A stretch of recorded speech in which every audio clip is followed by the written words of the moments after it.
বন্ধুসকল আজিৰ পৰা প্ৰায় 33 বছৰ আগতে এখন সিনেমা ৰিলিজ হৈছিলে আৰু সেইখন সিনেমা সুপাৰ হিট আছিলে।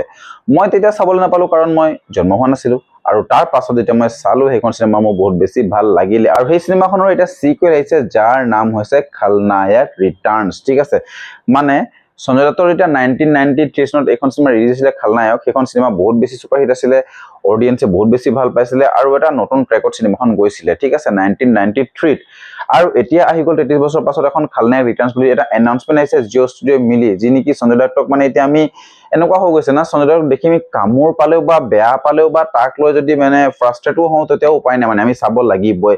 আৰে বছৰেকত 12টা মাহ থাকে, সি 15খন চিনেমাই দিয়ে, এনেকুৱা নিচিনা হৈ গৈছে তাৰ। ঠিক আছে, আফটাৰ KGF 2ৰ পাছত সি নিজকে ট্ৰান্সফৰমেশ্যন কৰি এনেকুৱাকে মানে চেঞ্জ কৰিছে আৰু এনেকুৱা চিনেমা কৰিছে একদম ব্লকবাষ্টাৰ, অল টাইম ব্লকবাষ্টাৰ হিচাপে চাবলৈ গ'লে আপোনাৰ ধুৰন্ধৰ দেখি পাব। আৰু যদি একেবাৰে চাপৰিগিৰি ফিল্ম চাবলৈ যায় তেনেহ'লে তাৰ ভিলেন ৰূপত আমি দেখিব কি স্মাৰ্ট শংকৰ 2, তেনেকুৱা ধৰণৰ মুভি আছে। এতিয়া ৰিসেন্টলি এখন আহিবলৈ গৈ আছে ৰাজা শিৱাজী, তাতো সি ভিলেন পাৰ্ট কৰিছে।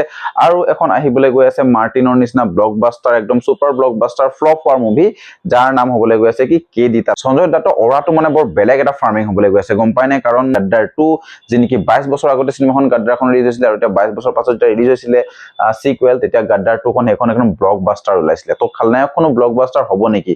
হয়তো সঞ্জয় দত্ত বহুতে এতিয়াও মানে হিৰোৰ ৰোলত চাব বিচাৰিছে বা নাই বিচৰা, সেই খলনায়ক 2খনত মানে প্ৰমাণ পাই যাব।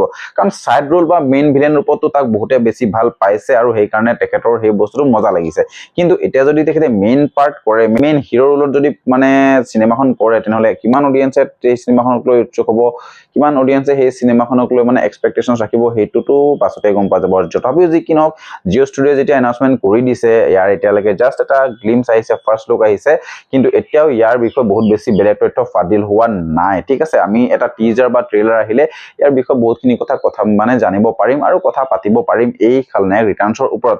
তথাপিও কিন্তু লুকছটো বহুত বেছি ভাল লাগিছে। ঠিক আছে, হয়তো একশ্যন ড্ৰামা মুভি এখন হ'ব পাৰে খলনায়ক 2খন। কেলে ইয়াতে দেখুওৱা গৈছে যে গ্লিমছত আমাক এজনে শিকলিৰে বান্ধ খাই চৰি চৰি গৈ আছে, তাৰ পাছত সঞ্জয় দত্তৰ এন্ট্ৰি হৈছে আৰু একদম পুৰা মোবিলেৰে এনেকে হাতেৰে লগাই যিটো চিগাৰেট জ্বলাই স্ৱেগ দিছে, সেই বস্তুটো কিন্তু তাৰ পাছত যেতিয়া বেকগ্ৰাউণ্ডত খলনায়কৰ এটা থিম বাজি থাকে, সেই বস্তুটো মজা লাগে ইয়াতে। ঠিক আছে, সেইটো কিন্তু ছেটিছফাইড চিন হয়।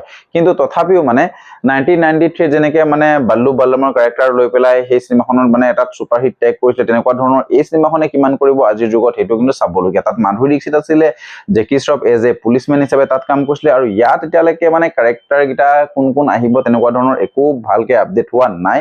সেইটো যেতিয়া আপডেট হ'ব হয়তো আপোনালোকক মই একদম জনাই দিম। তোমালোকে খলনায়ক ৰিটাৰ্নছৰ যিটো মানে ফাৰ্ষ্ট লুক আহিছে, সেই বস্তুটো চালে নাই জনাবলৈ একদম নাপাহৰিব। আৰু আপোনালোকে কেনেকুৱা পাইছে এইটো বস্তু আপোনালোকে জনাবলৈ কমেন্ট কৰি একদমেই নাপাহৰিব। তো লগ পাইছো নেক্সট ভিডিঅ'ত, আজিলে বাই বাই।